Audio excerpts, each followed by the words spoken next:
पुनर्जन्म लेने के बाद मेरे पूरे परिवार को मेरे मन की आवाज सुनाई देने लगी। क्या मुझे पापा को बता देना चाहिए कि जिस गोद लिए हुए बेटे को वो इतना प्यार करते हैं वो असल में मेरी माँ का नाजायज बेटा है? मैंने देखा कि जैसे ही पापा ने उस लड़के का हाथ पकड़ा, उनका हाथ हल्का सा कांप गया। या फिर दूसरी बहन को बता दूं कि माँ ने जानबूझकर उसकी जिंदगी बर्बाद की है। मैंने देखा कि गेम खेलने में डूबी हुई मेरी दूसरी बहन का फोन अचानक इतना गर्म हो गया कि उसने तुरंत हाथ खींच लिया। अगर बड़ी बहन को पता चल जाए कि उसकी टांगें माँ ने ही किसी से टक्कर मरवाकर खराब करवाई थी तो क्या वो बहुत दुखी होगी? मैंने व्हील चेयर पर बैठी बड़ी बहन को देखा। ऐसा लग रहा था जैसे उसके बालों से भी धुआं निकल रहा हो। मैं बहुत उलझन में था। अगर सबको माँ की सच्चाई पता चल गई कि उसने ये सब सिर्फ अपने बचपन के प्यार से शादी करने के लिए किया था तो क्या हमारा परिवार बिखर नहीं जाएगा? मैंने देखा कि पूरे परिवार की नजरें माँ की तरफ बदल चुकी थी। पिछले जन्म में मैं बस घर के गोद लिए हुए बेटे से कुछ बहस कर बैठा था, लेकिन मेरी माँ ने बेरहमी से मुझे 13वीं मंजिल की खिड़की से नीचे फेंक दिया था। मैं मौके पर ही मर गया। मरने के बाद भी मेरी आत्मा तुरंत गायब नहीं हुई। मैं एक भटकती हुई आत्मा बनकर माँ के साथ साथ घूमता रहा। इसीलिए मैं उसके सारे राज जान गया। उसने पापा से शादी सिर्फ ऊंचे घर में शादी करने के लिए की थी। असल में वो पहले से ही किसी और आदमी से प्यार करती थी। उस आदमी के लिए उसने एक बेटा भी पैदा किया था और वही बेटा था हमारे घर का गोद लिया हुआ बच्चा सॉन्ग जिंगनियन। माँ ने पापा से शादी करने के दिन से ही हमारे परिवार की सारी संपत्ति हड़पने की योजना बनानी शुरू कर दी थी। उसका सपना था कि वो अपने प्रिय आदमी और अपने प्यारे बेटे के साथ मिलकर एक अमीर और खुशहाल परिवार बनाए। लेकिन एक अनहोनी हो गई। मेरा पुनर्जन्म हो गया। मैं उस दिन वापस आ गया जब माँ सॉन्ग जिंगनियन को हमारे घर गोद लेकर आई थी। जिंगनियन, जल्दी से पापा को नमस्ते करो, माँ सॉन्ग जिंगनियन को पापा के सामने लाकर बोली। सॉन्ग जिंगनियन किसी की तरफ देखने की हिम्मत नहीं कर रहा था। वो डरे हुए हिरण जैसा लग रहा था। उसकी बाजुओं पर कोड़े मारने के निशान साफ दिखाई दे रहे थे। उसी मासूम और सहनशील दिखने वाले चेहरे ने पहली ही नजर में पापा का दिल पिघला दिया था। पिछले जन्म में पापा उसे अपने बेटे से भी बढ़कर प्यार करने लगे थे। उन्हें हमेशा डर रहता था कि कहीं उसके साथ कोई अन्याय ना हो जाए। जैसे ही पापा ने आगे बढ़कर उसका हाथ पकड़ना चाहा, मेरे मन में ख्याल आया, क्या मुझे पापा को बता देना चाहिए कि सॉन्ग जिंगनियन असल में माँ का खुद का बेटा है? मैंने देखा कि पापा का हाथ साफ तौर पर कांप गया। उन्होंने इधर उधर देखा और फिर मेरी तरफ देखने लगे। मैंने मासूमियत से आंखें झपकाईं और उन्हें देखने लगा। पापा ने भौहें सिकोड़ ली। उन्हें लगा शायद उन्हें भ्रम हुआ है। अब आगे क्या होने वाला था मुझे अच्छी तरह पता था। सॉन्ग जिंगनियन पापा के कंधे पर सिर रखकर रोएगा और उनकी सहानुभूति जीत लेगा। अगले ही पल वही हुआ। वो सीधे पापा की बाहों में घुस गया और जोर जोर से रोने लगा। पिछले जन्म में पापा बहुत भावुक हो गए थे और उसे दिलासा देते रहे थे, लेकिन इस बार कुछ अलग था। पापा की नजरें लगातार मुझ पर टिकी हुई थी। लू हुआ, क्या तुम कुछ बोल रहे थे? नहीं तो। मैंने तुरंत इनकार किया, लेकिन मन में सोचा मुझे पापा को यह नहीं पता चलने देना चाहिए कि मेरा पुनर्जन्म हुआ है, वरना वो मुझे कोई राक्षस समझ बैठेंगे। पापा की आंखें तश्तरिये जैसी बड़ी हो गईं। उनके चेहरे पर अविश्वास साफ दिखाई दे रहा था। उसी समय माँ सॉन्ग जिंगनियन को प्यार से समझाने लगी, जिंगनियन रोना बंद करो, अब से यही तुम्हारा घर है। फिर उसने मेरी तरफ मुड़कर कहा, लू हुआई, जिंगनियन को उसका कमरा दिखा दो। ठीक है। मैंने तुरंत हामी भर दी, लेकिन मन ही मन सोचा थोड़ी देर में सॉन्ग जिंगनियन सीढ़ियों से गिरेगा और फिर कहेगा कि मैंने उसे धक्का दिया था। जैसा मैंने सोचा था बिल्कुल वैसा ही हुआ। हम दोनों आधी सीढ़ियां भी नहीं चढ़े थे कि सॉन्ग जिंगनियन अचानक लुढ़क कर नीचे गिर गया। माँ तुरंत भागकर उसके पास पहुंची और उसे बाहों में भर लिया। जिंगनियन, क्या हुआ तुम्हें? भैया की गलती नहीं है, सॉन्ग जिंगनियन दर्द भरे स्वर में बोला। मेरा पैर फिसल गया था। लेकिन माँ तुरंत मेरी तरफ मुड़ी और गुस्से से बोली, लू हुआई, जिंगनियन अब तुम्हारा छोटा भाई है, तुम उसे क्यों परेशान कर रहे हो? क्या हमने तुम्हें इतना बिगाड़ दिया है कि तुम कुछ भी कर सकते हो? उसी समय पापा भी वहां आ गए, लेकिन वो माँ जितने उत्तेजित नहीं थे। सॉन्ग जिंगनियन ने तुरंत पापा की तरफ देखा। पापा, कृपया भैया को मत डांटिए। मैं समझ सकता हूँ कि उन्हें मेरा यहाँ आना अच्छा नहीं लग रहा होगा। आखिर पहले घर में सिर्फ वही बेटा थे। मैं उनकी भावना समझ सकता हूँ। पिछले जन्म में भी उसने इसी तरह पापा के मन में मेरे खिलाफ जहर भरा था। धीरे धीरे पापा को लगने लगा था कि मैं निर्दयी और स्वार्थी हूँ। बाद में सॉन्ग जिंगनियन ने और भी झूठे आरोप लगाकर पापा को मुझसे पूरी तरह दूर कर दिया था। इस बार मैंने मन में सोचा, गया काम से, अब फिर से मम्मी पापा मुझे डांटेंगे। मैं चाहे जितनी सफाई दूं, कोई मेरी बात नहीं मानेगा। बेहतर है मैं कुछ बोलूं ही नहीं। मैंने देखा कि पापा की आंखों में मेरे लिए अपराध बोध और दुख था। अगले ही पल छटाक, पापा ने सॉन्ग जिंगनियन के गाल पर जोरदार थप्पड़ मार दिया। वो पूरी तरह स्तब्ध रह गया। माँ भी वहीं खड़ी रह गई। उसे समझ ही नहीं आया कि अभी क्या हुआ। पापा गुस्से से गरज उठे, मैंने अपनी आंखों से देखा है कि तुम खुद गिरे थे, फिर भी तुम लू हुआई पर झूठा इल्जाम लगा रहे हो। कोई वजह होगी कि तुम्हें पहले गोद लेने वाले परिवार ने वापस कर दिया था। बेचारे होने का मतलब ये नहीं कि तुम निर्दोष हो। सॉन्ग जिंगनियान को गोद लेना पूरी तरह माँ का फैसला था। माँ ने कहा था कि जब वो अनाथालय में दान देने गई थी तब उसने एक बहुत ही बेचारे लड़के को देखा। उस बच्चे को पहले भी एक परिवार ने गोद लिया था, लेकिन वहां उसके साथ बहुत बुरा व्यवहार हुआ था। उसे उस पर दया आ गई। फिर उसने कहा कि घर में सिर्फ मैं ही एक लड़का हूं, इसलिए अगर उसे घर लाया जाए तो मुझे भी एक साथी मिल जाएगा। आखिरकार माँ की लगातार मनुहार के आगे पापा मान गए। माँ और सॉन्ग जिंगनियान ने सब कुछ पहले से योजना बनाकर रखा था, लेकिन उन्हें बिल्कुल उम्मीद नहीं थी कि पहले ही दिन उनकी पोल खुलने लगेगी। अभी कुछ देर पहले ही माँ जानबूझकर पापा के सामने खड़ी हो गई थी। वो नहीं चाहती थी कि पापा सच देख लें। मैं सॉन्ग जिंगनियान पापा से इतना डर गया था कि उसके पास कोई जवाब नहीं था। आखिरकार उसने मदद के लिए माँ की तरफ देखा। माँ तुरंत बोली, जिंगनियान को बचपन से बहुत अत्याचार सहना पड़ा है। उसे सुरक्षा की कमी महसूस होती है, इसलिए कभी कभी वो कुछ बातों को गलत समझ लेता है। ये सब सिर्फ गलतफहमी है। आप बात को जरूरत से ज्यादा बढ़ा रहे हैं। बच्चा डर जाएगा। पापा माँ की सच्चाई सबके सामने लाने ही वाले थे, लेकिन तभी उन्हें फिर से मेरे मन की आवाज सुनाई दी। अगर अभी माँ की पोल खोल दी गई तो वो कभी सच स्वीकार नहीं करेगी, उल्टा सतर्क हो जाएगी। आखिर अभी भी कंपनी के बहुत सारे शेयर उसके हाथ में हैं। पापा एक पल के लिए रुक गए। फिर मैंने मन ही मन कहा, और दोनों दीदियां भी शायद माँ का ही साथ देंगी। आखिर उनके सामने माँ हमेशा एक आदर्श माँ बनी रही है, जबकि पापा हमेशा सख्त पिता की भूमिका में रहे। अगर सचमुच झगड़ा हुआ तो शायद दोनों बहनें भी माँ का ही समर्थन करें। पापा चुप हो गए। उन्हें लगा कि मेरी बात में दम है। उन्होंने बड़ी मुश्किल से अपना गुस्सा दबाया। फिर माँ और सॉन्ग जिंगनियान की तरफ देखकर बोले, मैं नहीं चाहता कि ऐसी घटना दोबारा हो। सॉन्ग जिंगनियान तुरंत आज्ञाकारी बच्चे की तरह सिर हिलाने लगा, लेकिन उसके चेहरे पर अब भी ऐसा भाव था जैसे उसके साथ बहुत बड़ा अन्याय हुआ हो। अंकल वू, इसे कमरे तक ले जाओ, पापा ने सीधे आदेश दिया। बटर वू तुरंत सॉन्ग जिंगनियन को लेकर ऊपर चला गया। माँ अभी भी पापा को समझाने की कोशिश करना चाहती थी। असल में वो चाहती थी कि पापा जल्द से जल्द सॉन्ग जिंगनियन को पसंद करने लगे, लेकिन इस बार कुछ अलग हुआ। पापा ने मेरा हाथ पकड़ा और बिना माँ की तरफ देखे वहां से चले गए। माँ हैरानी से उनकी पीठ देखती रह गई। आमतौर पर वो बस दो मीठी बातें बोलती और पापा मुस्कुरा उठते थे, लेकिन आज वो उसे पूरी तरह नजरअंदाज कर रहे थे। मैंने पीछे मुड़कर माँ को देखा और मन ही मन ठंडी हंसी हंसा। उसे अभी तक अंदाजा भी नहीं था कि उसके अच्छे दिन खत्म होने वाले हैं। पापा मुझे अपने कमरे में ले गए। उन्होंने बहुत गंभीरता से मेरी तरफ देखा। लू हुआई, सच सच बताओ, क्या तुम्हें अपनी माँ के बारे में कुछ पता है? मैंने तुरंत मासूम चेहरा बना लिया। मुझे कुछ नहीं पता, लेकिन मन में कहा, मैं कुछ नहीं बता सकता। अगर बता दिया तो पापा बहुत दुखी हो जाएंगे। पिछले जन्म में मैंने माँ को एक आदमी के साथ देखा था। मैंने पापा को सब बता दिया था, लेकिन पापा ने मेरी बात पर विश्वास नहीं किया। उन्होंने कहा कि मैं इतनी छोटी उम्र में झूठ बोलना सीख गया हूँ। उन्होंने मुझे बदनाम करने वाला बच्चा तक कहा था। उन्होंने कहा था कि मैं सिर्फ इसलिए जल रहा हूं क्योंकि माँ सॉन्ग जिंगनियन को ज्यादा प्यार करती है। उस दिन मुझे बहुत डर लगा था। मुझे लगा था कि कहीं पापा मुझसे प्यार करना बंद न कर दें। मैंने देखा कि पापा की आंखें लाल हो गई थी। उनके चेहरे पर दर्द और अपराध बोध साफ दिखाई दे रहा था। उन्होंने धीरे से कहा, लू हुआई, तुम मेरे बेटे हो। इस दुनिया में सबसे ज्यादा अगर मैं किसी की परवाह करता हूं तो वो तुम हो। मेरे दिल में गर्माहट भर गई। मैंने मन ही मन कहा, मैं भी सबसे ज्यादा पापा का सम्मान करता हूं। मैं भावुक हो गया, दौड़कर उनसे लिपट गया। पापा ने मुझे और कुछ कहने के लिए मजबूर नहीं किया, लेकिन उस दिन के बाद मुझे साफ महसूस होने लगा कि उनका व्यवहार बदल गया था। वो माँ से दूरी बनाने लगे। सॉन्ग जिंगनियन जब भी उनके करीब आने की कोशिश करता, वो उसे नजरअंदाज कर देते। माँ जब भी उनकी खुशामद करती, वो ठंडा व्यवहार करते। यहाँ तक कि जो पापा पहले शायद ही कभी कंपनी जाते थे, अब वो लगातार कंपनी जाने लगे थे। मैंने देखा कि माँ और सॉन्ग जिंगनियान दोनों बेचैन होने लगे थे। एक रात खाने के बाद वे दोनों छिपकर बात कर रहे थे। सॉन्ग जिंगनियान ने शिकायत की, माँ, आपने तो कहा था कि वो आदमी बहुत आसानी से खुश हो जाएगा, लेकिन मैं जो भी करता हूँ वो मुझसे दूरी ही बनाए रखता है। आखिर क्यों? माँ भी परेशान थी। मुझे भी समझ नहीं आ रहा। वो जैसे अचानक बदल गया है।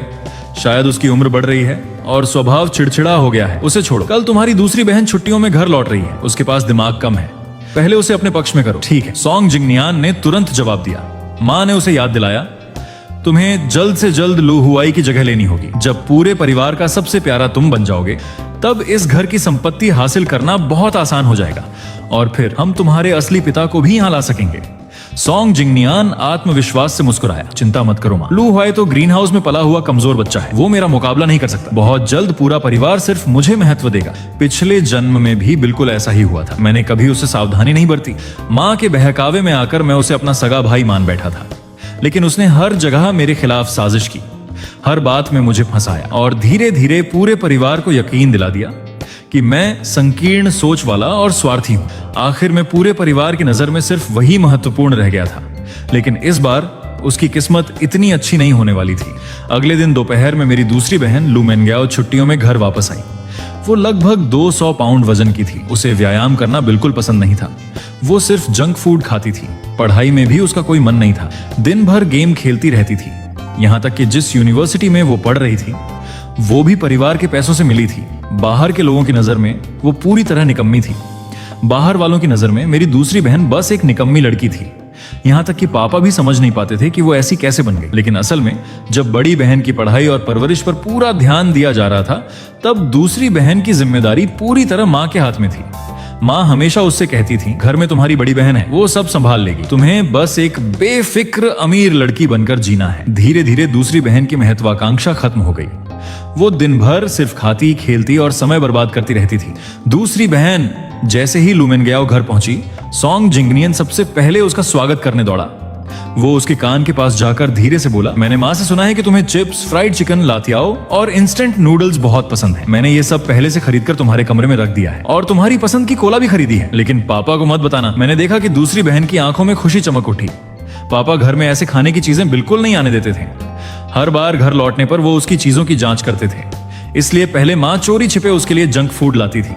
अब वही काम सॉन्ग जिंगनियन कर रहा था। मैं साफ महसूस कर सकता था कि दूसरी बहन के मन में सॉन्ग जिंगनियन के लिए तुरंत अच्छा प्रभाव बन गया था। लेकिन तभी उसे मेरी मन की आवाजें सुनाई दी। मैंने दोनों को साथ खड़े देखा और मन ही मन बड़बड़ाया, दूसरी बहन पहले ही इतनी मोटी हो चुकी है।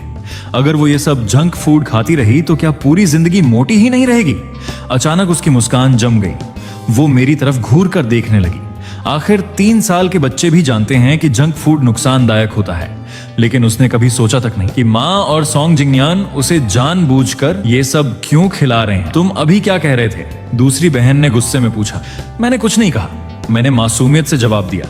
वो और भी हैरान हो गई क्योंकि उसने साफ मेरी आवाज सुनी थी, लेकिन मेरे होंठ हिले तक नहीं थे। मैंने मन ही मन फिर सोचा, बेहतर होगा मैं दूसरी बहन को ना बताऊं कि माँ ने जानबूझकर उसकी जिंदगी बर्बाद की है। दूसरी बहन का चेहरा और भी बदल गया। मैंने मन में कहना जारी रखा, लेकिन सच तो यह है कि भविष्य में वो बहुत ज्यादा जंक फूड खाने की वजह से एसोफेजियल कैंसर से मर जाएगी। मरते समय उसका शरीर इतना दुबला हो जाएगा कि सिर्फ हड्डियां बचेंगी। दूसरी बहन की आंखें फैल गईं। वो अविश्वास से मुझे घूरने लगी। मैं मुड़ा और वहां से चल दिया। चलते चलते मन में सोचा, उसे माँ और सॉन्ग जिंगनियन के साथ रहना है तो रहे। वैसे भी सॉन्ग जिंगनियन के आने के बाद वो मुझसे पहले जैसा प्यार नहीं करेगी। लू हुआई, दूसरी बहन ने अचानक मुझे रोक लिया। मैंने मुड़कर पूछा, क्या हुआ दूसरी बहन? वो कुछ पल हिचकिचाई। शायद अभी भी उसे लग रहा था कि ये सब उसका भ्रम है। फिर उसने कहा, मैं तुम्हारे लिए एक गिफ्ट लाई हूँ। सॉन्ग जिंगनियन के आने से पहले मैं पूरे परिवार का सबसे प्यारा बच्चा था। घर का हर सदस्य मुझसे प्यार करता था, यहाँ तक कि दूसरी बहन भी। मैं धीरे धीरे उसके पास गया। उसने एक लिमिटेड एडिशन बास्केटबॉल शूज का डिब्बा मेरी तरफ बढ़ाया। पसंद आया? मैंने सिर हिलाया, लेकिन ज्यादा उत्साहित नहीं हुआ। मन ही मन कहा, अभी तो दूसरी बहन मुझसे इतना अच्छा व्यवहार कर रही है, लेकिन कुछ समय बाद वो सिर्फ सॉन्ग जिंगनियन को ही प्यार करेगी। यहाँ तक कि ये शूज भी आखिर में उसी को मिल जाएंगे। ऐसा कैसे हो सकता है? दूसरी बहन तुरंत बोल उठी, ये तो मैंने तुम्हारे लिए खरीदे हैं। तभी सॉन्ग जिंगनियन बीच में कूद पड़ा। वाह, ये शूज तो बहुत शानदार हैं। मैंने अपनी पूरी जिंदगी में इतने अच्छे शूज नहीं देखे। ये तो किसी सपने जैसे हैं। दूसरी बहन ने उसकी तरफ देखा। सॉन्ग जिंगनियन ने ईर्ष्या और प्रशंसा भरी नजरों से कहा, लू हुआई कितना खुशकिस्मत है। दूसरी बहन उसे कितना प्यार करती है। अगर मेरे पास भी ऐसे शूज होते और मैं इन्हें पहनकर बास्केटबॉल खेलता तो मैं दुनिया का सबसे खुश लड़का होता। पिछले जन्म में भी उसने यही चाल चली थी। उसकी मासूम और दुखी शक्ल देखकर दूसरी बहन पिघल गई थी। उसने मुझसे शूज उसे देने को कहा था और वादा किया था कि बाद में मेरे लिए और खरीद देगी। लेकिन सच ये था कि शूज देने के बाद उसने कभी मेरे लिए दूसरा जोड़ा नहीं खरीदा। उसका सारा प्यार सॉन्ग जिंगनियन को मिल गया था। इस बार मैं उसकी बात का इंतजार नहीं करना चाहता था। मैंने सीधे शूज का डिब्बा सॉन्ग जिंगनियन को पकड़ा दिया। अगर तुम्हें पसंद है तो तुम रख लो। मन ही मन मैंने सोचा, वैसे भी अगर मैं नहीं दूंगा तो दूसरी बहन मुझे मनाएगी। मैं उसे मुश्किल में नहीं डालना चाहता। सॉन्ग जिंगनियन खुशी से चमक उठा। सच में थैंक यू ब्रदर। लेकिन उसी पल मैंने मन ही मन सोचा, अब ये जानबूझकर शूज खराब करेगा और फिर सारा दोष मेरे सिर मर देगा, जैसा पिछले जन्म में हुआ था। मैंने जैसे ही डिब्बा छोड़ा वो सीधे जमीन पर गिर गया। शूज बाहर निकलकर पास के कीचड़ में जा गिरे। उसी समय सोंग जिंगनियान की चीख गूंज उठी, इतने सुंदर शूज, ये गंदे कैसे हो गए? मैंने तो जिंदगी भर ऐसे शूज का सपना देखा था। फिर उसने मेरी तरफ देखकर कहा, भैया अगर आप मुझे देना नहीं चाहते थे तो कम से कम जानबूझकर जमीन पर तो मत फेंकते। इसके बाद उसने दूसरी बहन की तरफ मुड़कर कहा, दूसरी बहन कृपया भैया को मत डांटना, उन्होंने शायद जानबूझकर नहीं किया होगा। मैं लू हुआई को क्यों डांटूं? दूसरी बहन ने हैरानी से पूछा। उसकी आंखों में अब सोंग जिंगनियान के लिए नापसंदगी साफ दिखाई दे रही थी। सोंग जिंगनियान एक पल के लिए पूरी तरह असहज हो गया। उसने सोचा था कि दूसरी बहन मुझे डांटेगी, लेकिन उसके मुंह से उल्टा सवाल निकल आया, तुम शूज पकड़ नहीं पाए, ये तुम्हारी गलती है। अगर किसी को डांटना है तो तुम्हें डांटना चाहिए, लू हुआई को क्यों? लेकिन सोंग जिंगनियान ने धीरे से कहा, भैया ने जानबूझकर नीचे फेंका था। फिर तुरंत दयालु बनने की कोशिश की। कोई बात नहीं, मैं बुरा नहीं मानूंगा। तुम बुरा नहीं मानोगे?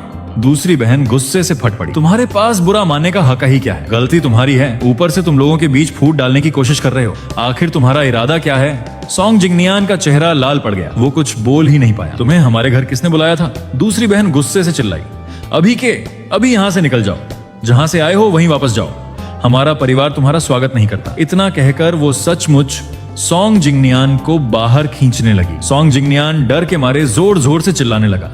उस समय माँ जानबूझकर लिविंग रूम में नहीं थी। वो चाहती थी कि सोंग जिंगनियान को दूसरी बहन को खुश करने के लिए पूरा मौका मिले।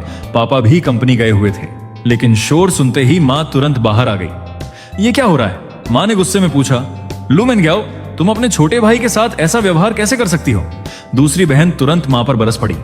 वो मेरा भाई नहीं है, मेरा भाई सिर्फ लू हुआई है, तुम उसे वापस भेज दो। माँ का चेहरा बदल गया। तुम कैसी बेवकूफी भरी बातें कर रही हो? जिंगनियान अब हमारे परिवार का हिस्सा है। इतनी बड़ी हो गई हो, फिर भी जरा भी समझदारी नहीं आई। इतना कहकर माँ सोंग जिंगनियान को अपने पीछे ले गई। फिर बोली, उसने तुम्हारे लिए स्नैक्स तक खरीदे हैं, तुम्हारे पापा से छुपाकर तुम्हारे लिए इतनी चीजें लाया, और तुम उसका शुक्रिया भी नहीं कर रही। जैसे ही माँ ने स्नैक्स का जिक्र किया, मैंने देखा कि दूसरी बहन का गुस्सा और बढ़ गया। वो माँ से जोरदार बहस करने ही वाली थी, लेकिन तभी उसे फिर मेरी मन की आवाज सुनाई दी। अगर मैं दूसरी बहन की जगह होता तो अभी माँ से झगड़ा नहीं करता। वैसे भी इससे कोई फायदा नहीं होगा। माँ सोंग जिंगनियान को घर इसलिए लाई है ताकि वो हमारे परिवार की संपत्ति हड़प सके। दूसरी बहन को अभी से खुद को बदलना चाहिए, मेहनत करनी चाहिए, ताकि बाद में माँ को जोरदार झटका दिया जा सके। दूसरी बहन अचानक चुप हो गई। उसने वो सारी बातें निगल ली जो वो अभी बोलने वाली थी। आखिर में उसने सिर्फ इतना कहा, मेरा भाई सिर्फ लू हुआई है। इसके बाद उसने मेरा हाथ पकड़ा और मुझे अपने साथ ले गई। पीछे सिर्फ माँ और सोंग जिंगनियान रह गए। दोनों के चेहरे पर गहरी उलझन थी। उन्हें समझ नहीं आ रहा था कि अचानक पूरे परिवार को क्या हो गया है। हम सब इतने समझदार कैसे हो गए और अब उनकी चालें क्यों नहीं चल रही? दूसरी बहन के कमरे में पहुंचते ही उसने सोंग जिंगनियान के लाए हुए सारे स्नैक्स कूड़ेदान में फेंक दिए। फिर उसने अपना मोबाइल निकाला और उसमें मौजूद सारे गेम्स भी डिलीट कर दिए। सब कुछ करने के बाद वो अचानक मेरी तरफ देखने लगी। उसकी आंखें गंभीर थीं। लू हुआई, क्या मैंने कभी तुम्हें निराश किया था? मैंने तुरंत सिर हिला दिया। नहीं, मुझे पता है कि दूसरी बहन सबसे अच्छी है, लेकिन मन ही मन मैंने कहा, दूसरी बहन बस माँ के झांसे में आ गई थी।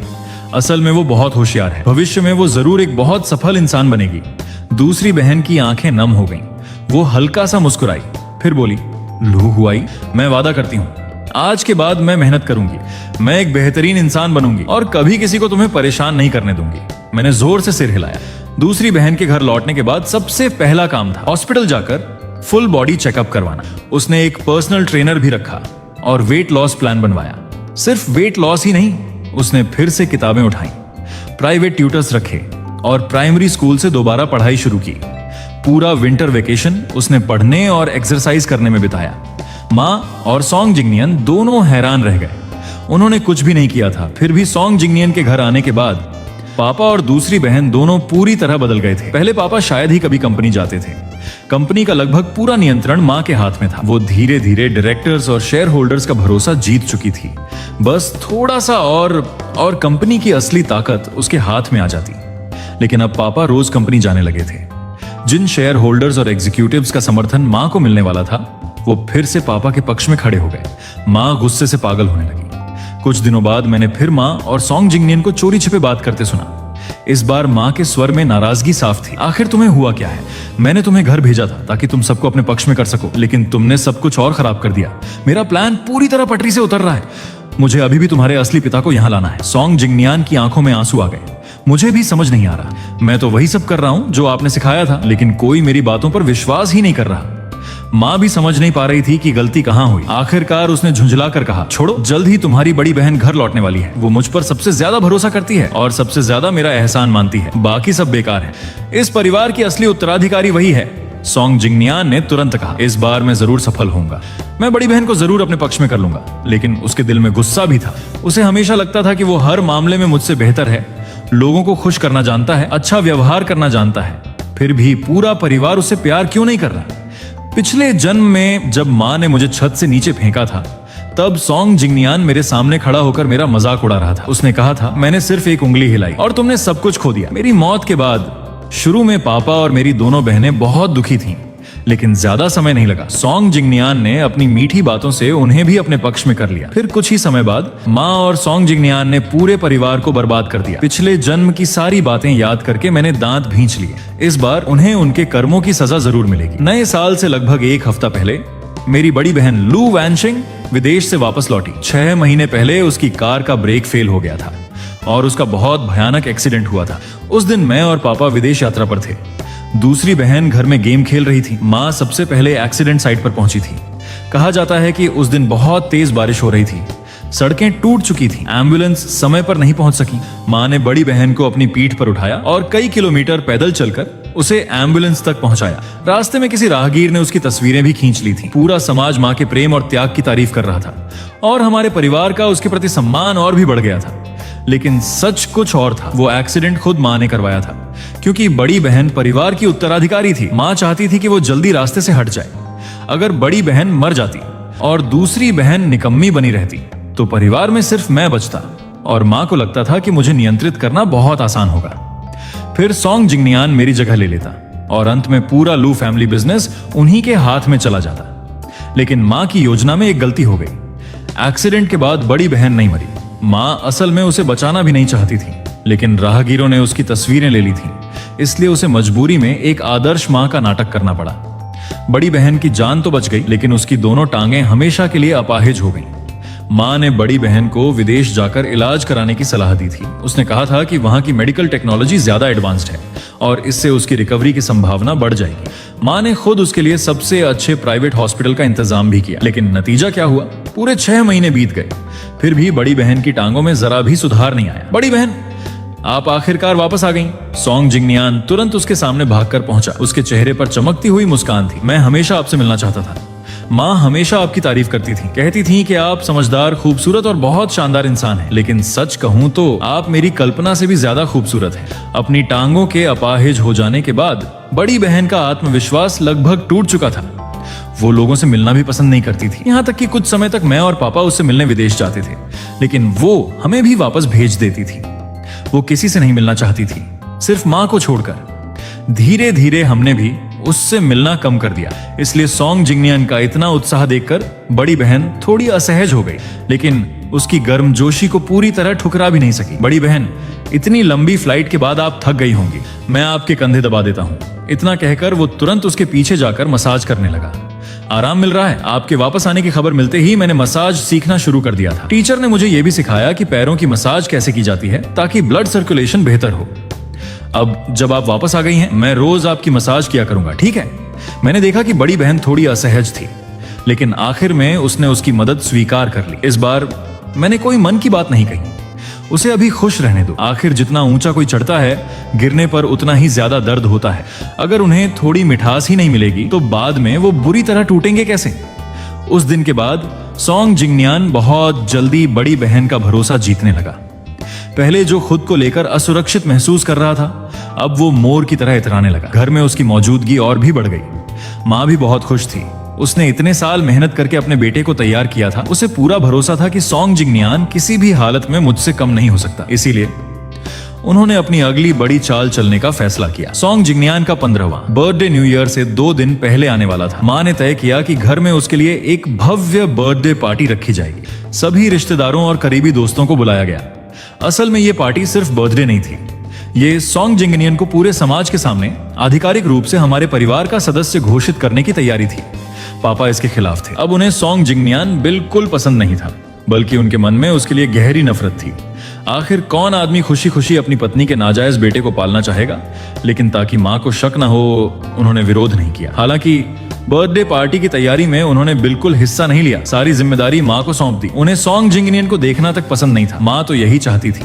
इस बर्थडे पार्टी के लिए उसने बहुत तैयारी की थी। बर्थडे वाले दिन हमारे घर में बहुत सारे मेहमान आए। लगभग सभी महत्वपूर्ण रिश्तेदार और दोस्त मौजूद थे। पूरी विला रोशनी और शोर से भरी हुई थी। सॉन्ग जिंगनियन ने सफेद रंग का बेहद महंगा सूट पहन रखा था।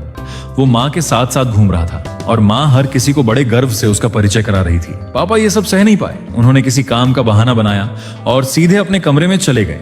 दूसरी बहन तो नीचे आई ही नहीं। उसका बहाना था कि उसे पढ़ाई करनी है। केवल बड़ी बहन ही नीचे आई। हालांकि एक्सीडेंट के बाद वो कभी भीड़ भाड़ वाली जगहों पर नहीं जाती थी, लेकिन सॉन्ग जिंगनियन के लिए वो व्हील चेयर पर बैठकर हॉल में आई।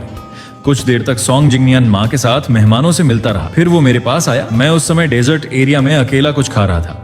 वो मुस्कुराते हुए बोला, लू हुआई, देखो ये सूट बड़ी बहन ने मुझे गिफ्ट किया है। सुना है इसकी कीमत बहुत ज्यादा है। मुझे ये बहुत पसंद है। तुम्हें कैसा लग रहा है? इतना कहकर वो मेरे सामने घूमने लगा। स्पष्ट था कि वो मुझे जलाने की कोशिश कर रहा था। पिछले जन्म में भी वो यही करता था। जानबूझकर मुझे भड़काता था ताकि मैं गुस्सा करूं और फिर वो खुद को पीड़ित साबित कर सके। दुर्भाग्य से तब मैं सचमुच उसके जाल में फंस गया था। मैं उससे झगड़ पड़ा था और अंत में पूरे परिवार समेत सभी मेहमान मुझे ही गलत समझने लगे थे। लेकिन इस बार मुझे उसकी बातों में बिल्कुल दिलचस्पी नहीं थी। मैंने बस शांति से कहा, बहुत अच्छा लग रहा है, ये तुम पर काफी सूट करता है। सॉन्ग जिंगनियन एक पल के लिए ठिठक गया, फिर बोला, तुम्हें जलन नहीं हो रही? मैं मुस्कुराया, नहीं, मुझे क्यों जलन होगी? बड़ी बहन ने पहले भी मेरे लिए बहुत सारे अच्छे सूट खरीदे हैं। आज तुम्हारा बर्थडे है। अगर उन्होंने तुम्हें एक सूट दे दिया तो इसमें जलने वाली क्या बात है? सॉन्ग जिंगनियन फिर बोला, लेकिन मैंने सुना है कि पहले तुम बड़ी बहन से सबसे ज्यादा चिपके रहते थे। पिछले कुछ दिनों से बड़ी बहन ज्यादातर समय मेरे साथ बिताती हैं। मैं सोच रहा था कि शायद तुम नाराज हो जाओगे। अच्छा हुआ, मैं गलत था। तुम उतने पॉजेसिव नहीं हो जितना मैंने सोचा था। उसी समय बड़ी बहन व्हील चेयर पर हमारी तरफ आ रही थी। पता नहीं पिछले कुछ दिनों में सॉन्ग जिंगनियन ने उसके सामने क्या क्या कहा था, लेकिन अब बड़ी बहन उसे लेकर काफी प्रोटेक्टिव हो चुकी थी। वो शायद डर रही थी कि कहीं मैं उसे परेशान न कर दूं, इसलिए वो खुद हमारे पास चली आई। सॉन्ग जिंगनियन ने उसे आते हुए देख लिया था। उसकी सारी बातें जानबूझकर बड़ी बहन को सुनाने के लिए थी ताकि उसे लगे कि मैं उससे जलता हूं। मैंने मासूमियत से कहा, क्या ये माँ ने नहीं कहा था कि तुम नए हो और हमें तुम्हारा ख्याल रखना चाहिए? तो क्या मुझे तुम्हारी तरह बड़ी बहन पर कब्जा कर लेना चाहिए और हर समय उन्हें सिर्फ अपने पास रखना चाहिए? मैं ऐसा क्यों करूंगा? सॉन्ग जिंगनियन का चेहरा तुरंत बदसूरत हो गया, लेकिन अगले ही पल उसने फिर अभिनय शुरू कर दिया। तो क्या तुम मुझे दोष दे रहे हो? क्या तुम कह रहे हो कि मैं बड़ी बहन पर कब्जा कर रहा हूं? अभी तो तुमने कहा था कि तुम्हें कोई फर्क नहीं पड़ता। उसकी आवाज भर्रा गई, मानो मैंने उसका बहुत बड़ा अपमान कर दिया हो। और ठीक उसी समय बड़ी बहन हमारे पास पहुंच गई। क्या हुआ? बड़ी बहन की आवाज थोड़ी ठंडी थी। ना, कुछ नहीं। सॉन्ग जिंगनियन ने तुरंत बेचारगी वाला चेहरा बना लिया। मैं आगे से ध्यान रखूंगा। लू हुआई, तुम मुझसे नाराज मत होना, ठीक है? मैं इस परिवार में शामिल होने आया हूं, तुम लोगों के रिश्ते तोड़ने नहीं। ये बात दूसरी बार सुनकर भी मुझे हंसी आ गई। सॉन्ग जिंगनियन को सच में शर्म नाम की चीज नहीं थी। उसी समय बड़ी बहन ने उसकी तरफ देखा और अगले ही पल सॉन्ग जिंगनियन ने अचानक अपना पैर पीछे खींच लिया। फिर उसने अपनी पैंट पकड़ ली। उसके चेहरे पर घबराहट और शर्म का अभिनय था। उसकी सूट पैंट जांघ के पास से फटी हुई थी। वो तुरंत मेरी तरफ मुड़ा और ऊंची आवाज में चिल्लाया, लू हुआई, तुम मेरे साथ ऐसा कैसे कर सकते हो? अभी कुछ देर पहले हमारे बीच जो हुआ था उसे केवल बड़ी बहन ने देखा था, शायद माँ ने भी, लेकिन अब सॉन्ग जिंगनियन की इस चीख की वजह से पूरे हॉल का ध्यान हमारी तरफ आ गया। सभी मेहमान इकट्ठा हो गए। सॉन्ग जिंगनियन और भी ज्यादा शर्मिंदा बनने लगा, मानो उसकी दुनिया ही खत्म हो गई हो। बड़ी बहन ने तुरंत अपना सूट जैकेट उतारा और उसे सॉन्ग जिंगनियन के हाथ में दे दिया। सॉन्ग जिंगनियन ने उसे अपनी कमर के चारों तरफ लपेट लिया। वो फिर से डरे हुए हिरण जैसा दिख रहा था। ऐसा दृश्य देखकर लोगों को उस पर दया आने लगी। क्या हुआ? उसी समय माँ भी वहां आ गई। उसकी आवाज में गुस्सा था। सॉन्ग जिंगनियन, इतनी जोर जोर से क्यों चिल्ला रहे हो? फिर उसने बड़ी बहन की तरफ देखा। वांगसिंग, आखिर हुआ क्या है? बड़ी बहन ने बिना किसी हिचकिचाहट के कहा। लू हुआई ने जिंगनियन की पैंट फाड़ दी। मुझे बचाने की उसने बिल्कुल कोशिश नहीं की, सीधा दोष मेरे सिर पर डाल दिया। माँ तुरंत भड़क उठी। लू हुआई, तुम अपने छोटे भाई के साथ ऐसा कैसे कर सकते हो? आज उसका बर्थडे है। क्या तुम्हारी जलन इतनी बढ़ गई है? उसने अपनी पूरी जिंदगी में कभी ढंग का बर्थडे नहीं मनाया। मैंने तुरंत मन ही मन सोचा, कभी ढंग का बर्थडे नहीं मनाया तो हर साल माँ उसके साथ जो बर्थडे मनाती थी वो क्या कुत्ते का बर्थडे था? हॉल में फुसफुसाहट शुरू हो गई। लू हुआई को बहुत ज्यादा सिर पर चढ़ा रखा गया है। वो सॉन्ग जिंगनियन को सबके सामने शर्मिंदा कैसे कर सकता है? अब सॉन्ग जिंगनियन भी इस परिवार का हिस्सा है। इतना अत्याचारी होना ठीक नहीं है। बेचारा बच्चा पहले ही बहुत दुख झेल चुका है। एक के बाद एक सभी लोग मेरी आलोचना करने लगे। मैंने माँ और सॉन्ग जिंगनियन की आंखों में छिपी हुई खुशी साफ देख ली। उन्हें लगा उनकी योजना सफल हो गई है, लेकिन मैं बिल्कुल शांत था। फिर मैंने जानबूझकर बड़ी बहन तक अपनी मन की आवाज पहुंचाई। लगता है अब मेरे सफाई देने का कोई फायदा नहीं। यहाँ तक कि मेरी सबसे प्यारी बड़ी बहन भी मान चुकी है कि मैंने जानबूझकर उसकी पैंट फाड़ी है। मैंने देखा कि बड़ी बहन अचानक चौंक गई। उसे समझ नहीं आया कि उसने मेरी आवाज कैसे सुन ली। मैंने मन ही मन आगे कहा, मेरे साथ गलत हुआ तो कोई बात नहीं, लेकिन मैं नहीं चाहता कि बड़ी बहन हमेशा माँ के झूठ में जीती रहे। अगर बड़ी बहन को पता चल जाए कि उसकी टांगें माँ ने ही किसी से टक्कर मरवाकर खराब करवाई थी, तो क्या वो बहुत दुखी होगी? वो माँ से इतना प्यार करती है। मैं नहीं चाहता कि उसका दिल टूटे। बड़ी बहन का चेहरा पल भर में बदल गया। वो व्हील चेयर पर बैठी थी, लेकिन उसके हाथ इतने जोर से आर्मरेस्ट पकड़ चुके थे कि उंगलियां सफेद पड़ गईं। उसका पूरा शरीर गुस्से से कांप रहा था। सॉन्ग जिंगनियन उसके बहुत करीब खड़ा था। उसने तुरंत उसके भावों में बदलाव महसूस कर लिया, लेकिन उसने गलत समझा। उसे लगा बड़ी बहन मेरे ऊपर गुस्सा हो रही है। उसके होंठों पर लगभग मुस्कान आ गई। उसे लगा जीत अब उसके हाथ में है। उसे लगा समय आ गया है आखिरी वार करने का। वो तुरंत भावुक होकर बोला, लू हुआई, अगर तुम मुझे इतना नापसंद करते हो तो मैं इस घर से चला जाता हूँ। सच में मैं यहाँ इस 1 महीने में बहुत खुश रहा हूँ।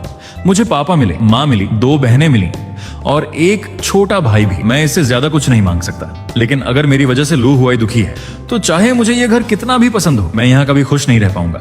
उसकी ये बातें सुनकर लगभग सभी लोग भावुक हो गए। रिश्तेदार और मेहमान फिर से मेरी आलोचना करने लगे। सॉन्ग जिंगनियन का आत्मविश्वास और बढ़ गया। उसने और नाटक शुरू किया, कृपया लू हुआई को मत डांटिए, मैं नहीं चाहता कि वो दुखी हो। आखिर मैं तो गोद लिया हुआ बच्चा हूँ। वो कुछ पल रुका, फिर बेहद उदास आवाज में बोला, मैं असल में इस परिवार का हिस्सा हूँ ही नहीं। अगर लू हुआई मुझे पसंद नहीं करता तो मुझे चले जाना चाहिए। माँ तुरंत उसके साथ नाटक में शामिल हो गई। मैं तुम्हें इस घर में लाई तो तुम इस परिवार का हिस्सा हो। सॉन्ग जिंगनियन ने सिर झुका लिया, लेकिन मेरा इस घर में क्या है? मैंने इस परिवार के लिए कुछ नहीं किया। माँ तुरंत बोली, तुम ऐसा क्यों सोचते हो? तुम्हारी अपनी जगह है। माँ, सॉन्ग जिंगनियन की आवाज कांप रही थी। कृपया आज रात ही मुझे वापस अनाथालय भेज दीजिए, मैं वहीं का हूं। माँ बेचैन दिखने लगी। मैं क्या करूं कि तुम्हें यकीन हो जाए कि तुम इस परिवार का हिस्सा हो? मैं कैसे साबित करूं कि हम सब तुम्हारा स्वागत करते हैं? वो ऐसे अभिनय कर रही थी जैसे सचमुच परेशान हो, लेकिन मैं उसके असली चेहरे को बहुत अच्छी तरह जानता था। अगर मैंने पिछला जन्म खुद न देखा होता तो शायद मैं भी उसके इस अभिनय पर विश्वास कर लेता। वो सच में औंस कर जीत सकती थी। पिछले 10 सालों से उसने लू फैमिली में एक आदर्श पत्नी और माँ का रोल निभाया था और कभी कोई गलती नहीं की थी। सच्चाई तो ये थी कि वो मेरी असली माँ भी नहीं थी। मेरी असली माँ मेरे पैदा होने के 1 साल बाद ही एक दुर्घटना में मर गई थी। और जो औरत आज मेरी माँ कहलाती है, वो उस समय पापा की कंपनी में सिर्फ एक साधारण कर्मचारी थी। जब उसे पता चला कि पापा विधुर हो चुके हैं, तब उसने धीरे धीरे पापा के करीब आने की योजना बनानी शुरू कर दी। शुरुआत में पापा ने उसके बारे में कभी उस नजर से नहीं सोचा था, क्योंकि वो मेरी असली माँ से बहुत प्यार करते थे। लेकिन माँ ने सीधा पापा को टारगेट नहीं किया। उसने पहले मुझे और मेरी दोनों बहनों को अपने पक्ष में कर लिया। वो हमारे साथ इतना अच्छा व्यवहार करती थी कि हम सब धीरे धीरे उस पर भरोसा करने लगे। जब मैं 3 साल का था, मुझे बहुत तेज बुखार हुआ था। मेरी हालत बेहद गंभीर थी। उस समय पापा को कंपनी के एक बड़े संकट की वजह से बाहर जाना पड़ा। उसी रात माँ खुद मुझे हॉस्पिटल लेकर गई। जब पापा काम खत्म करके हॉस्पिटल पहुंचे तो उन्होंने देखा कि माँ मुझे अपनी गोद में लेकर हॉस्पिटल बेड पर सो गई थी। 2 साल तक लगातार उसने यही सब किया। आखिरकार पापा का दिल पिघल गया। रिश्तेदारों ने भी उन्हें समझाया, यहाँ तक कि मेरी असली माँ के परिवार वालों ने भी कहा कि उन्हें दूसरी शादी कर लेनी चाहिए। और आखिरकार पापा ने माँ से शादी कर ली। शादी वाले दिन माँ ने सबके सामने वादा किया था, मैं जिंदगी भर आपसे प्यार करूंगी, मैं इन तीनों बच्चों का हमेशा ख्याल रखूंगी और मेरी जिंदगी में कभी अपना बच्चा नहीं होगा। उसने अपना वादा निभाया भी।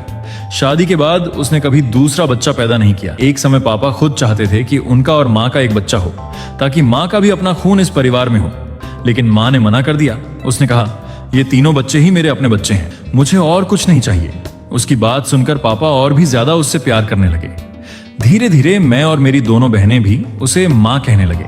दुनिया की नजर में वो एक आदर्श पत्नी थी, एक महान माँ थी, लेकिन कोई नहीं जानता था कि यह सब उसकी योजना का हिस्सा था। उसने पापा से बच्चा इसलिए नहीं किया क्योंकि उसके पास पहले से ही अपने बचपन के प्रेमी का बेटा था। वो नहीं चाहती थी कि उसका और पापा का रिश्ता किसी बच्चे से और गहरा हो जाए। शुरू से ही उसका इरादा हमारे परिवार को बर्बाद करने का था और पिछले जन्म में वो सफल भी हो गई थी। उसने पापा की कंपनी छीन ली, पापा को आत्महत्या करने पर मजबूर कर दिया, बड़ी बहन को विदेश में अपंग अवस्था में मरने के लिए छोड़ दिया। दूसरी बहन को बीमारी से तड़प तड़प कर मरते देखा और मुझे उसने खुद छत से नीचे धक्का देकर मार डाला।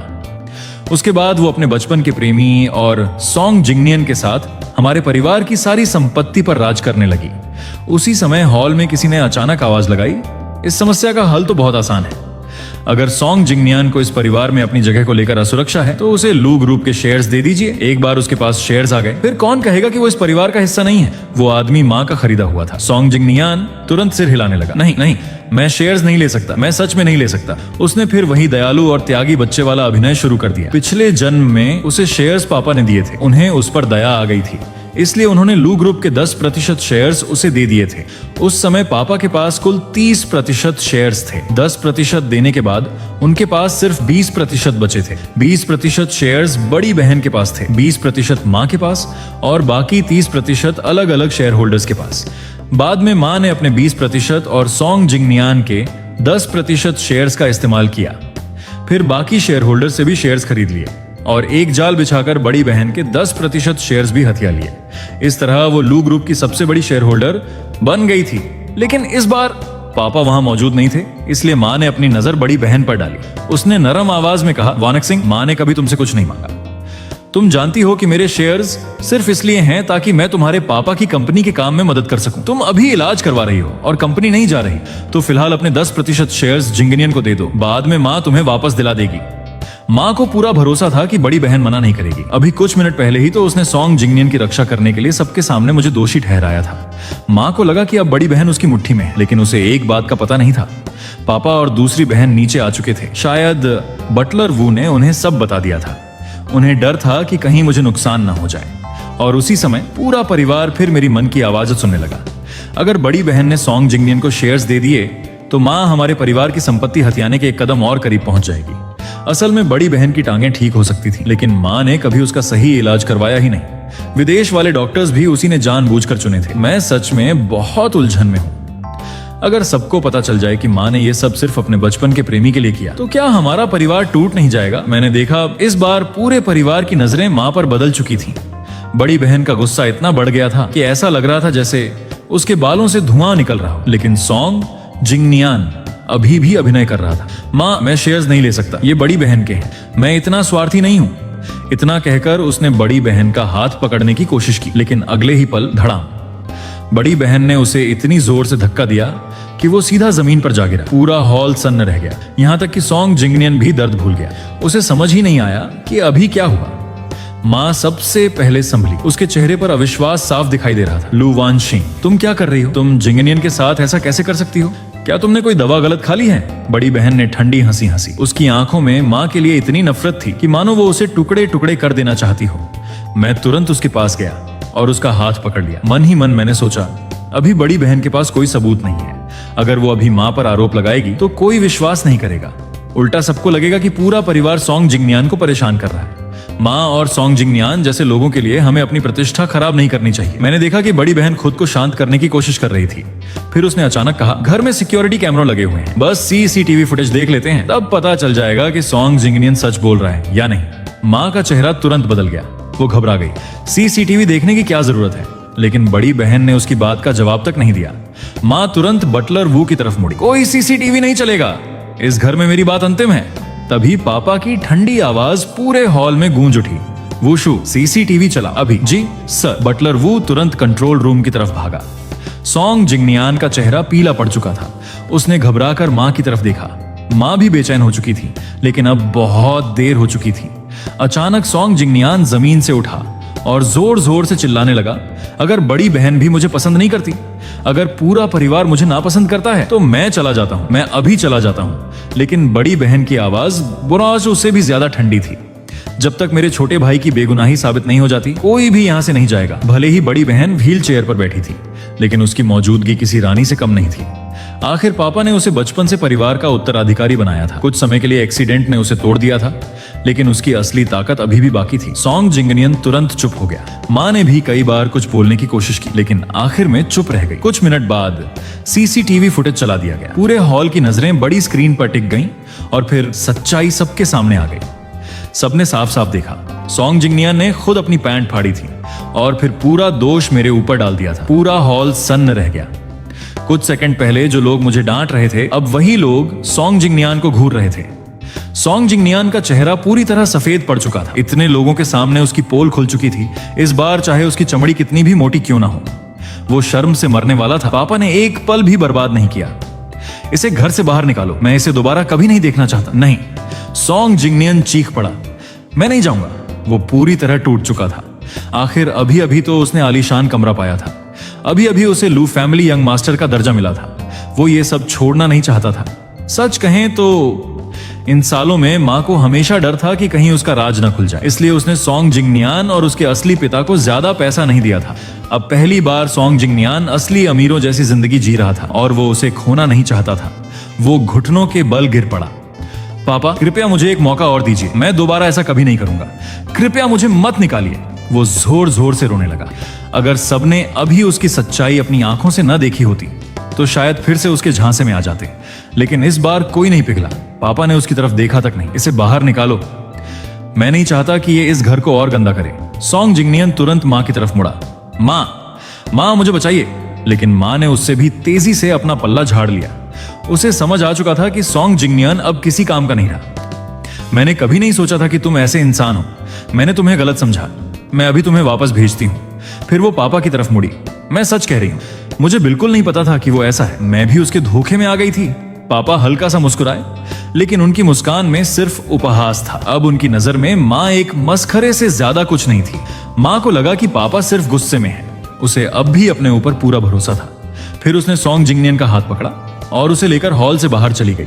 हालांकि माँ अपने बचपन के प्रेमी से प्यार करती थी और सॉन्ग जिंगनियन को भी अपना बेटा मानती थी, लेकिन वो पैसे से सबसे ज्यादा प्यार करती थी। अगर ऐसा नहीं होता तो वो धन के लिए अपने प्रेमी और बेटे को छोड़ती ही क्यों। इसलिए सॉन्ग जिंगनियन के घर से निकलने के बाद उसके अच्छे दिन खत्म होने वाले थे। माँ अपनी सारी नाकामी का दोष उसी पर डालेगी, लेकिन हमें उसकी परवाह नहीं थी। हमारे लिए सबसे जरूरी बात थी माँ को उसके अपराधों की सजा दिलाना और उससे वो सब छीन लेना जो उसने हमसे छीन लिया था। माँ सॉन्ग जिंगनियन को घर से बाहर भेजकर वापस लौटी। जैसे ही वो वापस आई, उसने सबसे पहले सभी मेहमानों के सामने पूरे परिवार से माफी मांगी। उसके चेहरे पर अपराध बोध था, उसकी आंखों में आंसू थे। वो बिल्कुल एक बेगुनाह और दुखी माँ की तरह अभिनय कर रही थी। मुझे सच में नहीं पता था कि सॉन्ग जिंगनियन ऐसा निकलेगा। मैं भी उसके धोखे में आ गई थी। मैंने उसके साथ इतना अच्छा व्यवहार किया, लेकिन उसने मेरे भरोसे को तोड़ दिया। मुझे बहुत दुख हुआ है, पापा ने सीधे कहा। सबसे ज्यादा दुख लू हुआई को हुआ है। वो लगभग सॉन्ग जिंगनियन के झूठे आरोप का शिकार बन गया था। माँ तुरंत सिर हिलाने लगी। हाँ, लू हुआई सबसे ज्यादा आहत हुआ है। ये सब मेरी गलती है। माँ तुमसे माफी मांगती है, ठीक है। फिर उसने मेरा हाथ पकड़ लिया। मैं वादा करती हूँ, आज के बाद मैं कभी किसी और बच्चे को गोद नहीं लूंगी। तुम ही मेरे इकलौते बेटे हो। मुझे उल्टी आने वाली थी, लेकिन मैंने खुद को रोक लिया। तभी पापा बोले, सिर्फ माफी मांगने से नुकसान की भरपाई नहीं होती, तुम्हें कुछ वास्तविक करना चाहिए। माँ ने तुरंत मेरी तरफ देखा। लू हुआई, बताओ तुम क्या चाहते हो। माँ तुम्हारी हर इच्छा पूरी करेगी। उसके चेहरे पर पूरा विश्वास था। उसे लगता था कि मैं पहले की तरह किसी खिलौने या मिठाई से खुश हो जाऊंगा। मैंने मासूमियत से पूछा, सच में? जो भी मांगूंगा। हाँ, जो चाहो। मैंने बिना हिचकिचाए कहा, मुझे माँ के एलयू ग्रुप वाले शेयर्स चाहिए। पूरा हॉल शांत हो गया। माँ का चेहरा तुरंत बदल गया। उसकी मुस्कान जम गई। काफी देर बाद वो बोली, लेकिन तुम तो अभी सिर्फ 14 साल के हो। शेयर्स तुम्हारे किसी काम के नहीं है। मैंने मासूमियत से कहा, लेकिन अभी तो माँ सॉन्ग जिंगनियन को शेयर्स देने वाली थी। क्या मैं सॉन्ग जिंगनियन जितना भी महत्वपूर्ण नहीं हूँ? माँ के चेहरे की मांसपेशियां तक सख्त हो गईं। फिर मैंने अचानक पूछा, या फिर क्या सॉन्ग जिंगनियन आपका असली बेटा है? ये सुनते ही माँ का रंग उड़ गया। बिल्कुल नहीं, बकवास मत करो। मेरा सिर्फ एक बेटा है और वो तुम हो। मैंने सिर झुकाकर पूछा, तो फिर माँ उसे शेयर्स देना चाहती थी, लेकिन मुझे क्यों नहीं? माँ कुछ कहने ही वाली थी। मेरे शेयर्स तो कंपनी के काम के लिए हैं। लेकिन तभी पापा ने बीच में बात काट दी। अब उसकी जरूरत नहीं है। वॉन्ग सिंह ने फैसला कर लिया है, वो फिर से कंपनी में काम शुरू करेगी। माँ को विश्वास ही नहीं हुआ। उसे पूरा यकीन था कि बड़ी बहन कभी अपने डिप्रेशन से बाहर नहीं निकल पाएगी, लेकिन बड़ी बहन ने दृढ़ आवाज में कहा, मैं लू फैमिली की सबसे बड़ी बेटी हूं। परिवार की जिम्मेदारी मेरी है। माँ के चेहरे पर घबराहट बढ़ने लगी। अब उसके पास शेयर्स बचाने का कोई बहाना नहीं था। मैंने फिर मासूम आवाज में पूछा, तो क्या माँ अब मुझे शेयर्स देंगी? अभी आपने कहा था कि मेरी हर इच्छा पूरी करेंगी। हॉल में मौजूद सभी मेहमान उसे देख रहे थे। अगर वो मना करती तो उसका सारा महान माँ वाला नाटक टूट जाता, लेकिन अगर वो मान जाती तो उसके वर्षों की मेहनत खत्म हो जाती। माँ अंदर ही अंदर जल रही थी, लेकिन फिर भी उसके चेहरे पर मुस्कान बनी रही। आखिर उसने दांत भींचकर कहा, ठीक है। मैं तुरंत खुश हो गया। तो माँ अपने सारे शेयर्स मुझे दे देंगी? माँ लगभग खून की उल्टी करने वाली थी। 10% काफी है। मैं सॉन्ग जिंगनियान को भी 10% ही देने वाली थी। मैंने उदास चेहरा बना लिया। लेकिन मैं तो आपका बेटा हूं, क्या मैं सॉन्ग जिंगनियान से भी कम महत्वपूर्ण हूं? माँ चुप हो गई, उसके पास कोई जवाब नहीं था। तभी पापा ने सीधा वार किया, जब तुमने मेरे शेयर्स लिए थे तब तुम हमेशा कहती थी कि ये शेयर्स आखिर में बच्चों के ही होंगे। अब बस थोड़ा जल्दी दे रही हो, और वो भी लू हुआई के टूटे हुए दिल को सांत्वना देने के लिए। फिर समस्या क्या है? माँ पूरी तरह फंस चुकी थी। इतने सारे रिश्तेदार और मेहमान सब कुछ देख रहे थे। अगर वो अपनी छवि बचाती तो उसका प्लान खत्म हो जाता। अगर छवि छोड़ती तो उसके पास सिर्फ 20% शेयर्स बचते और वो कभी इससे संतुष्ट नहीं होती। पापा ने उसे जल्दी जवाब देने के लिए मजबूर नहीं किया। वो चुपचाप खड़े रहे, लेकिन बाकी मेहमान आपस में फुसफुसाने लगे। देखा, कोई भी इंसान इतना निस्वार्थ नहीं होता। पहले बड़ी बड़ी बातें कर ली, अब शेयर्स देने की बारी आई तो पीछे हट रही है। अगर वो सच में बच्चों को अपना मानती तो इतनी परेशानी क्यों होती? आखिरकार वो भी स्वार्थी ही निकली। इन फुसफुसाहटों ने मां को और मजबूर कर दिया। उसकी आंखों में एक पल के लिए बेहद खतरनाक चमक दिखाई दी, लेकिन अगले ही पल वो फिर मुस्कुराने लगी। मैं मना क्यों करूंगी? मैंने तो हमेशा कहा है कि ये शेयर्स बच्चों के लिए ही हैं। मैं बस सोच रही थी कि मेंग्याओ को भी 10% दे दूं। आखिर वैनशिंग और लू हुए दोनों को शेयर्स मिलेंगे तो मेनग्याओ को भी मिलना चाहिए। लेकिन दूसरी बहन ने तुरंत मना कर दिया, मुझे नहीं चाहिए, सब लू हुए को दे दो। माँ को लगा कि दूसरी बहन अभी भी वही पुरानी मूर्ख लड़की है। उसे विश्वास था कि उसकी मेहनत कुछ दिनों में खत्म हो जाएगी, लेकिन उसे नहीं पता था कि अब सब बदल चुका है। अगर मेनग्याओ नहीं चाहती तो मैं सारे शेयर्स लू हुए को दे देती हूँ। थैंक यू मॉम, मैंने खुशी से कहा। पापा ने एक पल भी बर्बाद नहीं किया। उन्होंने तुरंत कंपनी लॉयर को बुलाया और उसी समय शेयर ट्रांसफर एग्रीमेंट तैयार करवा दिया। माँ के चेहरे का रंग लगातार बदल रहा था। शायद उसने कभी सपने में भी नहीं सोचा था कि सॉन्ग जिंगनियन को घर लाने की उसकी योजना उल्टा उसे इतना बड़ा नुकसान पहुंचा देगी। वो मदद के लिए आया था, लेकिन उसके कारण माँ ने अपने शेयर्स तक गंवा दिए। शायद उस समय उसके दिल में पछतावे का तूफान चल रहा था, लेकिन हमारे लिए ये अभी भी काफी नहीं था। पिछले जन्म में उसने हमारे पूरे परिवार को बर्बाद कर दिया था। इस जन्म में उसे उसकी हर गलती की कीमत चुकानी थी। उस दिन के बाद हमारा परिवार ऊपर से देखने पर फिर से सामान्य हो गया, लेकिन मैं साफ महसूस कर सकता था कि माँ घबराने लगी थी। उसके पास अब शेयर्स नहीं थे। कंपनी पर उसका नियंत्रण खत्म हो चुका था। पापा और बड़ी बहन नियमित रूप से कंपनी जाने लगे थे। बड़ी बहन इलाज भी जारी रख रही थी। दूसरी बहन पागलों की तरह एक्सरसाइज और पढ़ाई कर रही थी, और मैं अब भी पूरे परिवार का सबसे प्यारा सदस्य था। हमारा परिवार हर दिन पहले से बेहतर होता जा रहा था, लेकिन यही वो चीज थी जिसे माँ सबसे ज्यादा नफरत करती थी। आखिरकार वो और सहन नहीं कर पाई। एक दिन उसने कहा कि गांव में किसी रिश्तेदार के साथ कुछ हुआ है, उसे कुछ दिनों के लिए वापस जाना होगा। फिर वो घर छोड़कर चली गई। लेकिन जिस रात वो गई, उसी रात उसने चुपके से एक कार किराए पर ली और कई किलोमीटर ड्राइव करके वापस विला पहुंच गई। उसने इंतजार किया जब तक पूरा परिवार सो नहीं गया। फिर उसने विला में आग लगा दी। उस समय रात के लगभग 3 बजे थे। पूरे परिवार के लोग सो रहे थे। पड़ोसियों को भी कुछ पता नहीं चला। जब तक प्रॉपर्टी मैनेजमेंट को आग का पता चला, तब तक पूरी विला आग की लपटों में घिर चुकी थी। फायर फाइटर्स पूरी रात आग बुझाने में लगे रहे। अगले दिन सुबह माँ को सूचना मिली। वो भागती हुई वापस आई। जैसे ही उसने जली हुई विला देखी, वो घुटनों के बल गिर गई और फूट फूट कर रोने लगी। उसका अभिनय इतना वास्तविक था कि आसपास मौजूद लोग भी भावुक हो गए। सब उसे सांत्वना देने लगे, लेकिन माँ मानो कुछ सुन ही नहीं रही थी। वो टूटे हुए स्वर में चिल्ला रही थी, काश मैं गई ही नहीं होती, काश मैं भी उनके साथ मर जाती। अगर मेरा परिवार ही नहीं रहा तो मेरे जीने का क्या मतलब है? कोई नहीं देख पा रहा था कि उसकी आंखों के अंदर छिपी हुई जीत की चमक कितनी तेज थी। उसके हिसाब से अब पूरा परिवार मर चुका था और लू फैमिली की सारी संपत्ति की अकेली वारिस वही थी।